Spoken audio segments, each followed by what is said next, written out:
உலகத்தில் பூவெல்லாம் உன் போல அழகில்ல, நானும் உன் அம்மாவும் பண்ணாத தவமில்ல. தென்பாண்டி மன்னவனோ முழுகித்தான் முத்தெடுத்தான், தேனே உன் அம்மாவோ முழுகாம முத்தெடுத்தா.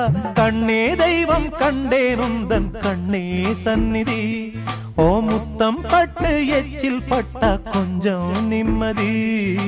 சின்ன சின்ன பூவே நீ கண்ணால் பாரு போதும், தொட்டு தொட்டு பேசு என்